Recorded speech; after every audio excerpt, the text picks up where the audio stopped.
After he lost to you, Gary invites you to a capture the flag rematch. And as competitive as you are, of course you accept your rival's request. He explains that in the middle of you there will be a group of flags and you both take turns grabbing a couple away until the one to take the final flag becomes the winner. But the amount of flags you can take is a bit tricky. You can only take exactly 2, 5, or 6 flags every turn. Nothing higher, lower, or in between, with one single exception. If there's only one flag left at the beginning of your turn, it will mean you cannot do anything. So in that scenario, you are able to take it and win. With these new rules, and a starting total of 21 flags, Gary is confident that you won't know how to beat him. So he allows you to start it off and make the first move. It is not possible to pass on a turn, so you both have to take exactly 2, 5 or 6 flags, except if there's only one flag left at the beginning of a turn.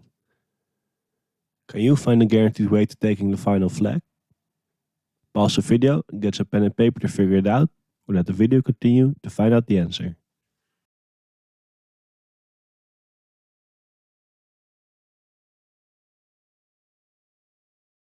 In games where the final move is the only thing that decides the winner, it is almost always easier to work backwards and start at the end to find the winning strategy. Let's do that and pretend like there's only one flag remaining instead of 21. Well, we already know what happens here.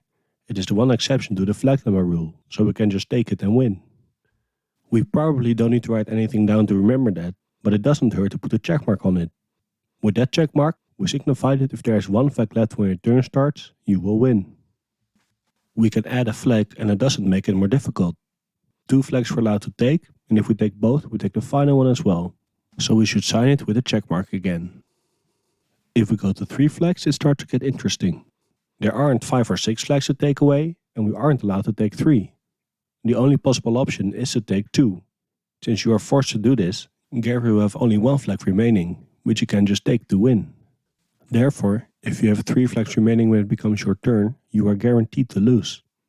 Instead of a check mark, we will mark this with a cross to remember it is a losing position.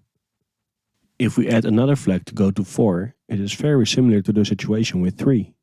We can only take 2, leaving Gary with the winning position, so we have to mark it with a cross as well.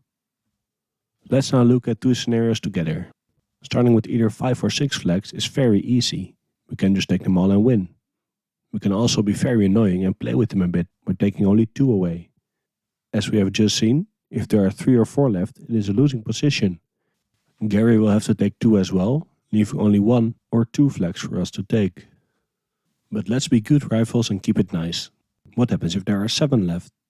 Now there are no more easy take-all flag wins, so to keep winning, we'll have to put Gary on a cross. Let's check all possibilities. Taking 2 will leave him at 5. This is a check mark, so he will win. Taking 5 will leave him at 2, which is also a check mark. And taking the maximum of 6 will leave him at 1, a check mark again. All of these situations end up in him winning and us losing. So no matter what we do, if we're left on 7, we will lose. So what about 8 flags? Taking 2 will leave him on a check mark, but taking 5 will leave him with 3 flags, which is a cross. Unlike 7, we do have a winning move here, so we will sign 8 with a check mark. 9 flags is surprisingly simple. Whether we take 2, 5 or 6, all moves leave the opponent on a cross, so we win whatever we do. We can just keep doing this systematically. On 10 flags we have a winning move, which is take away 6, but on 11 we're stuck again. We cannot leave Gary on a cross, so 11 is itself a cross. On 12 flags we can win by taking 5, and on 13 flags we can take away either 2 or 6 to leave Gary on crosses. On 14 flags we are losing again, but what about 15? This one gets interesting because it's the first number that we can actually reach from the starting number of 21. That means that if this number is a cross, starting by taking away 6 is a winning move. So let's check it. Taking away 6 leaves 9, which is a check mark. Taking 5 leaves 10, which doesn't work either. And taking 2 leaves 13. Since none of these are crosses, 15 flags itself is a cross. This means we don't even have to check 16 through 20. We can just take 6 and win. That being said, can you already see if it's the only winning move?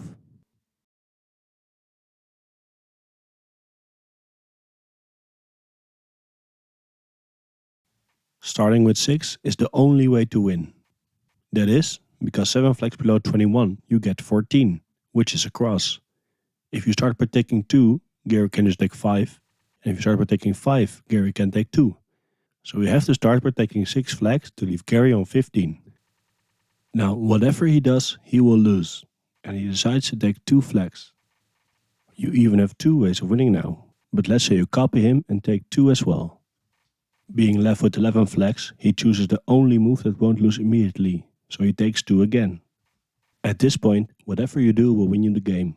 A quick way to end it would be to take away 6, leaving him on 3. Gary is forced to take away 2, and you take the final flag to become the winner. Gary is amazed at how good you are at this game, and realizes that he didn't actually make it more difficult, just more work. Next time he will get you and make it actually different. Click above here for a far more difficult version of this puzzle, or below for his original challenge.